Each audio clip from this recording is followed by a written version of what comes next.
Stan Reid, you began with the Mowbray Cricket Club 1977-78 season. What's some of your early memories? And I guess maybe firstly, how did you get to be involved with Mowbray? Well, I played footy at North Launceston, and you had Mick Sellers, you had Peter Warren, you had Phil Sellers, Harry Fry. All these blokes played footy at North. Brad Jones. And I was playing social cricket at Tavallin.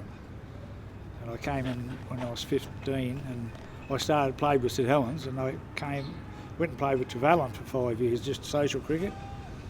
And they said, "Oh, you better come down and have a game." Riverside tried to get me because I was living at Tavallin, and so I ended up coming to Mowbray. I would have always played with them because of the footy connection, and that's how that came about. Back in those days, you didn't have club rooms; you had change rooms, and that's where you had a beer. But no, it was just working class, which is what they are. And I think I played one second grade game, and then played A-Grade after that. I played my first game out here against Riverside. Bennyworth and Stephen Howard and all those blokes were playing then. Back in those days, it was just social, really. Like footy, you come here and there. That's the way it was. I remember Dad come back to playing for Mowbray about 86, 87, I think. And I remember going to watch games then. That was probably really my only recollection of watching Dad play. But I guess growing up, I knew we were all family friends, Mick Sellers, Brad Jones, all those guys. Getting the paper on a Sunday morning was the highlight of the week to see how Mowbray went if I wasn't here on the weekend.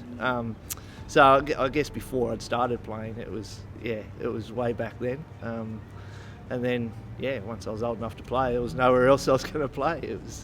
It was the place. We know Ricky Ponting made his A-grade debut at a very young age. You did too. You were only 16 years of age. You got any recollections of that day? I do. I played Riverside at Riverside and faced the great Roger Brown. My first ball in first grade cricket was from Roger Brown, but it was an over or two before the second new ball was due, and he bowled leg spin. So I think that's a bit of a nicer introduction. It was a nice one, and I do remember walking out to bat and Mum mentioning to Roger, or just prior to that, just look after him if you can, please, Roger. He's a nice bloke. He would have done, wouldn't he? He did initially. As I said, his leg spin, I don't think would have taken him too far, but second new ball was a bit of an initiation into first grade cricket, that's for sure. You had an illustrious career, as I said, over 300 games, but also A-grade captain for 12 years. Played, I think, in 4 premierships in that time as well. Captain for A-grade. And 6 in total, was it? I played in 6. Played one when I was young, 18, I think, which was a bit of an icebreaker for the club. Looking back, we hadn't won one for a while, and lost the previous 2 years, which I'd played in as well. But then, lucky enough to captain 4 in a row. And Stan, in that period of time you came across to Mowbray, how was the Mowbray Cricket? We've talked about the success obviously with Clinton, but the Mowbray Cricket Club, how was it back then in a playing sense? We was always thereabouts, but Mowbray always had the habit of, if you picked up a player from somewhere, there was always a fast bowler. And I don't know why it always happened. That's what we ended up with. And we just couldn't get that extra batsman to make the runs. And but we was always close-knit, as Clinton said, like you always had a lot of fun off the ground, and like you didn't have club rooms, but you had a pub that you go to, and you'd mix, and but we had good players, but mainly bowlers. And as I said, we was always short of probably a batsman. Always, and we just couldn't quite make enough runs. But like Riverside under Bennyworth, they were good sides. Launceston were always hard to beat, and South Launceston, and then Westbury came along. So you always they were good sides. You went on to play, represent Tasmania as well. How important was the Mowbray Cricket Club in your continued development as a cricketer? Well, if you play concrete cricket, you was a front foot player, and when you got to turf, you had to change your ways a bit. And I remember Chris Holt was playing, and Chris was a good back foot player and everything like that. And he said, you're going to have to learn to play off the back foot a bit. So for the whole cricket season, all I did was I went into the nets and I just practiced back foot shots for 12 months. Then all of a sudden I got a rhythm, and like we was only really playing cricket. You had no thoughts of playing for Tasmania at the time, and one year I just had a year where I made 200 or 300s, and the next minute I got a phone call to say go down and get fitted up for a blazer in the stateside. Well, I was lucky because I was in partnership in a butcher shop with my brother at the time, and to get time off work straight away. He let you go? Yeah, well, he was pleased, and like he was rapt, and then to go and play the first Shield game and against South Australia, and got 65 not out, which. But they bowl under it.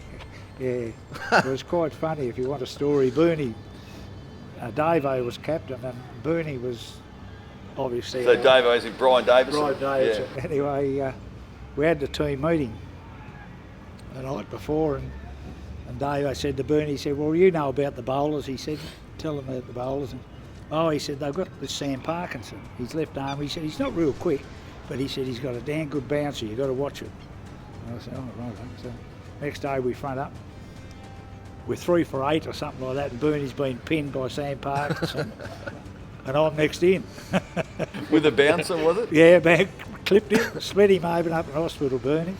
I never ever forgot it. I thought, oh well, yeah. So that was the initiation, but that must have been close to the last game of the year, and then the next year I sort of got in. But yeah, it was just, I don't know, you never thought of playing for the state, Like I was 21 when I came to play with Mowbray, and 5 years later you're 26 and you're playing against Dennis Lilly and West Australia that had 9, ended up in their side, they had 9 test players.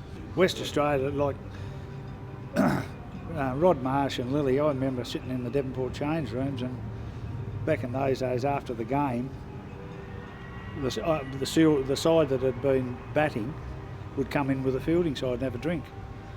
And I'm sitting in there, and I had Rod Marsh one side and Dennis Lilly the other side, talking to you, thinking, wow, how's this happened? But what's some of your individual highlights that you reflect on and are really proud of contributing for Mowbray? I guess doing well in grand finals. Everyone wants to win, and I'm no different. Or, over competitive, I would say at times. Certainly opponents would say that, I'd imagine. But doing well in grand finals, that's the ultimate. Lucky enough to make a couple of hundreds throughout, that period of time, and to know that you contributed to the, made people at the club happy. But no, he did well. He was. I remember some of the clubs used to stand over Mowbray, and like when you got out in the ground there, some of the clubs used to really think it was their God-given right to win a grand final, and they used to treat you like.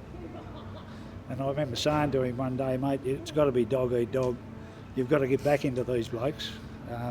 If they give you a serve on the pitch, get back into them harder and be fiercer. And he did, and I know the cricket club got a bit tougher, and that's what you have to do. But no, we're very proud of him. Not just as a cricketer, but as a person. The role that imports have played over the years, and I know you've been very close with a number of them, but what did they do for the Mowbray Cricket Club, coming from from great cricketing nations like England, like the West Indies? Yeah, well, John Abrahams was the first one. People probably forgot about John Abrahams. He came out and captain in 1980, and he went back and captained Lancashire after he captained Mowbray, and became a selector for England, and he coached their England's under-19 side. People probably wouldn't even know about him, but he was brilliant. How did he come about to get to Mowbray? How did he get to Mowbray? Well, we was looking for somebody to come out because we needed, as I said earlier, a batsman. Yeah.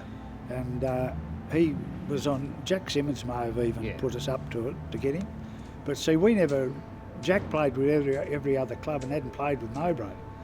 And we fronted him and said, it's about time you come to Mowbray. And I think we had to pay so much money to the NTCA to get him. And he hadn't.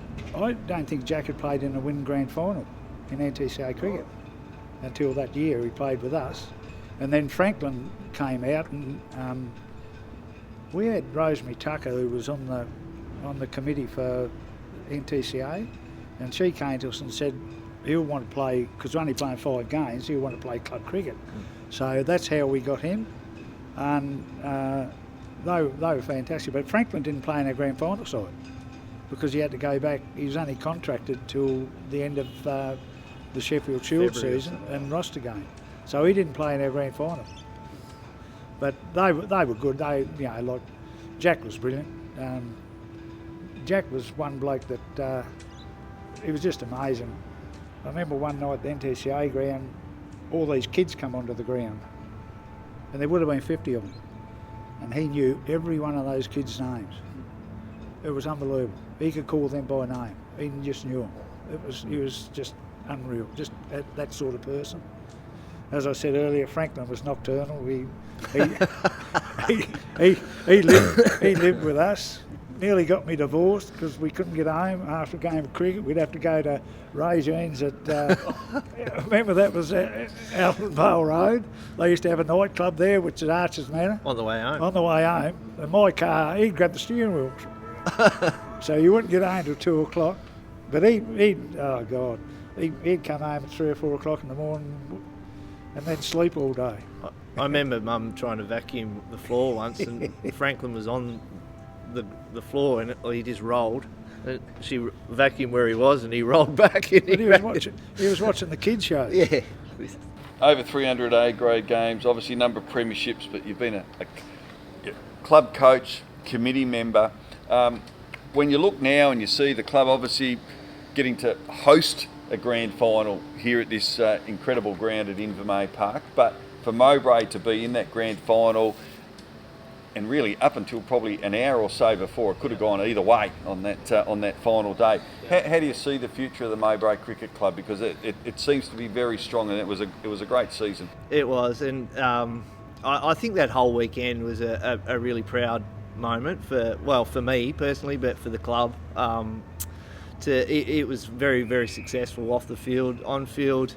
The boys, I think they will be better for it. As hard as that might be for them to hear at the moment, but in the dressing room after that game, I'm not sure I've been in a room that's been more disappointed because they were so close to winning. Well, Stan and Clinton, thank you for being a part of today, but also I've got to say thanks for your contribution to Mowbray Cricket Club. We talk about 70 years, and well over half of that has involved you two. All up, so you should be very proud of what you've done, and a lot of where Mowbray is today is thanks to you guys, so thanks for being a part of it. No worries. Thank you very much. Thanks for that.